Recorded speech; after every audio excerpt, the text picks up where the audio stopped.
Um, Hello, my name is Daniel Antunes, and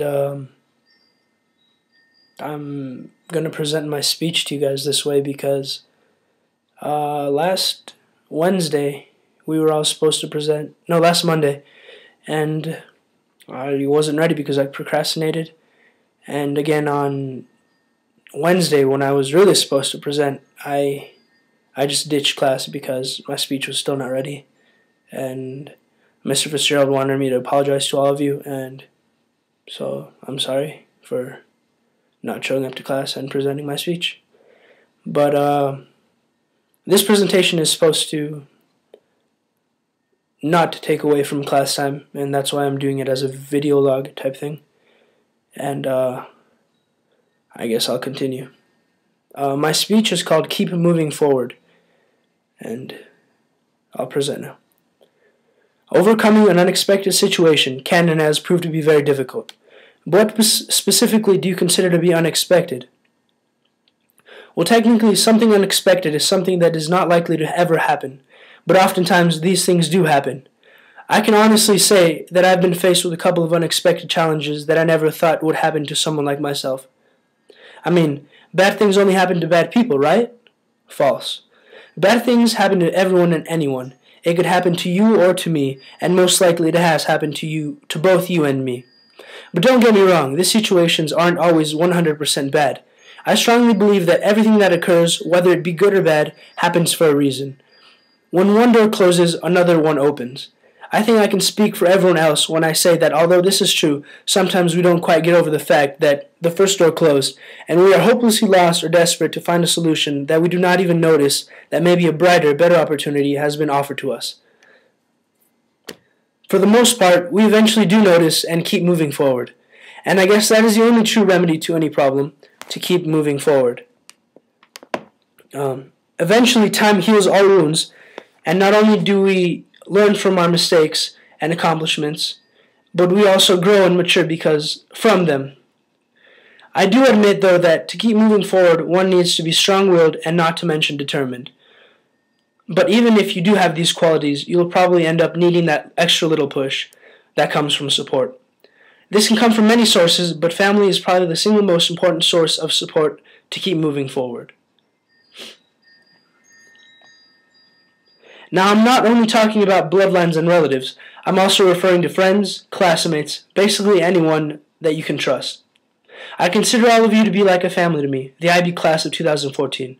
The IB program teaches us to be knowledgeable, principled, open-minded, caring, risk takers, balanced, inquirers, thinkers, communicators, and reflective.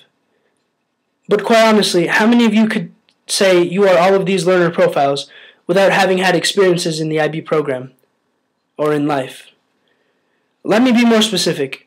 It's taken me about 2 weeks of procrastination to finally man up and write this speech, but as a result, I have now learned to be more balanced with my schoolwork, principled with my responsibilities, and reflective upon my actions. No offense, but this whole speech experience to me has been, well, just a small case scenario. Small scale scenario, not a big deal. At least when compared to what has probably been one of the most life-changing experiences that I've had to overcome in my short but well-lived life. It all started about 2 years ago when I started to have knee problems, all due to ridiculous injuries that, quite honestly, I could have avoided. After the first injury and subsequent surgery, I endured clashing emotions telling me to do this or to do that. I tried so hard, but I just couldn't figure out what to do. 2 knee surgeries. One was enough to discourage me from swimming for a while, but 2? When I finally got back in the water, I was extremely behind on times and skills when compared to my other teammates. And at that point, there was really only 2 things I could do. I could quit swimming and just live the rest of my life as a regular teenager. Go to school, do homework, watch TV, go to bed. Pretty monotonous stuff if you ask me. But I could also keep pushing myself, pushing my limits, and hopefully one day catching up and even surpassing my other teammates and reaching that level at which every competitive swimmer aims to be at. And so I really reflected and opened my mind, and most importantly, I took a risk that most wouldn't have taken. Anything worth having is worth sacrifice, anything worth having is worth sacrifice.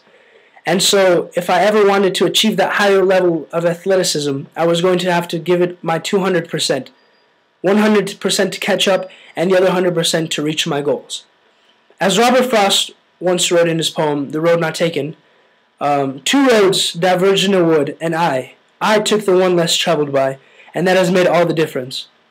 Obviously, it made a good difference, a difference between succeeding and failing, because every opportunity you don't take, for fear of failure or denial or any other reason, is automatically considered to be a missed opportunity to succeed.